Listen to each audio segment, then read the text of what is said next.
வணக்கம். இன்னைக்கு நம்ம பார்க்க போறது பாத்தீங்கன்னா ரொம்பவே சூப்பரான சுவையான இந்த சீசன்ல எல்லாம் கிடைக்கக்கூடிய நம்ம மஞ்சள் பூசணிக்காய் அல்வா எப்படி செய்யறது அப்படின்னு தான் பார்க்க போறோம். வாங்க எப்படி செய்யறதுன்னு பார்க்கலாம். அதுக்கு முன்னாடி நம்ம சேனலை நீங்க இன்னும் சப்ஸ்கிரைப் பண்ணலன்னா மறக்காம சப்ஸ்கிரைப் பண்ணிட்டு கூடவே இருக்க பெல் ஐக்கானை கிளிக் பண்ணிக்கோங்க. இப்போ நம்ம பூசணிக்காய் அல்வா பண்றதுக்கு நம்ம ஃபர்ஸ்ட் இது மாதிரி ரெண்டா கட் பண்ணிட்டு உள்ள இருக்கக்கூடிய சத பகுதியையும் வெளியில இருக்கக்கூடிய இந்த தோலையும் நம்ம சீவி எடுத்துக்கலாம். ஃபர்ஸ்ட் இது மாதிரி நான் உள்ள இருக்க சத பகுதியெல்லாம் நல்லா எடுத்துட்டேன் பாருங்க. வெளியிலயும் இது மாதிரி நல்லா கத்தி வச்சு தோல்லாம் நல்லா சீவி எடுத்துட்டேன். இப்ப இத நம்ம ஒரு பீட்ரூட் சீவறதுல நம்ம சீவி எடுத்துக்கலாம். நம்ம பீட்ரூட் சீவறதுல இது மாதிரி நம்ம சின்ன கண்ணில் சீவி எடுத்துக்கலாம். நம்ம யூஸ்வலா இதை சிலர் அரைச்சும் எடுத்துப்பாங்க. ஆனா நம்ம இது மாதிரி சீவி எடுத்துக்கிட்டோம்னா சாப்பிட்றதுக்கு ரொம்ப நல்லா இருக்கும். இப்ப இது எல்லாத்தையுமே நம்ம இது மாதிரி இந்த பீட்ரூட் சீவறதுல சீவிடலாம்.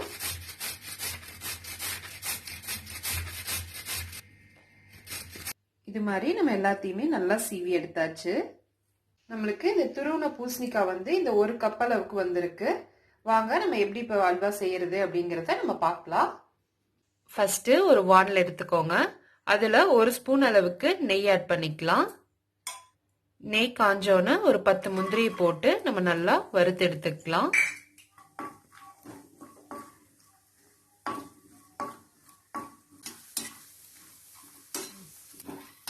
இது மாதிரி நிறம் மாறுற அளவுக்கு நல்லா வறுத்தோன்னு நம்ம எடுத்துடலாம்.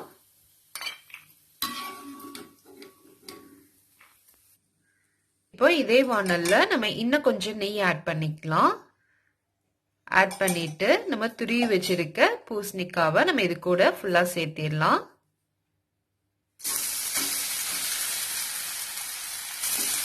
எல்லாத்தையுமே இப்ப நல்லா நெய்ல படுற மாதிரி கலந்து விட்டுக்கலாம்.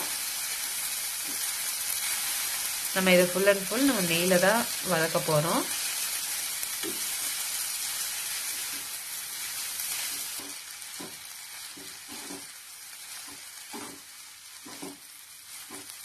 ஒரு 5 நிமிஷத்துக்கு நம்ம இதே மாதிரி நல்லா வதக்கிக்கலாம்.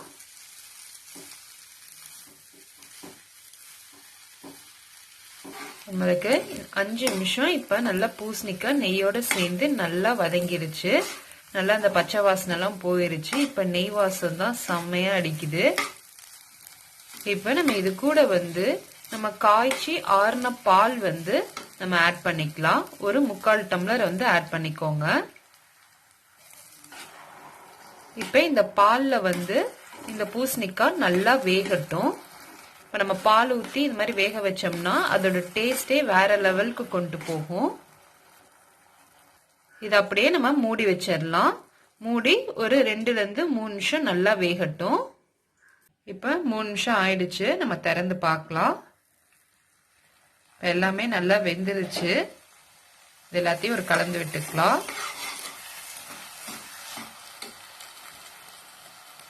இப்ப இது கூட ஒரு பிஞ்ச் அளவுக்கு சால்ட் ஆட் பண்ணிக்கலாம்.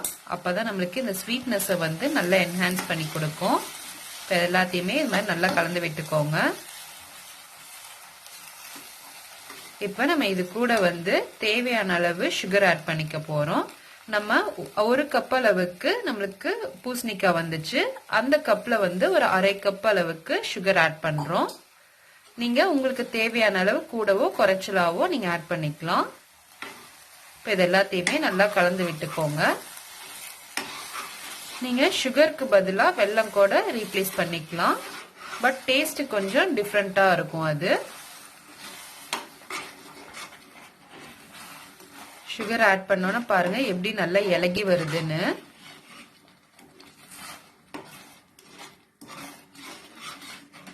இது மாதிரி எல்லாத்தையுமே நல்லா கரைச்சு விட்டுருங்க.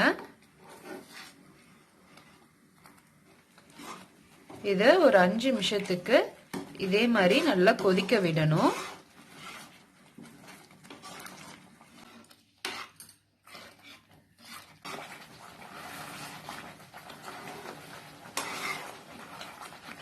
அஞ்சு நிமிஷம் ஆயிடுச்சு. பாருங்க நல்லா கொதிச்சிருச்சு. இதோட கன்சிஸ்டன்சி கொஞ்சம் நல்லா திக்காயிடுச்சு பாருங்க. அல்வா பதத்துக்கு கிட்டத்தட்ட வந்துருச்சு. இப்போ இது கூட வந்து நம்ம 1 ஸ்பூன் அளவுக்கு நெய் ஆட் பண்ணிக்கலாம்.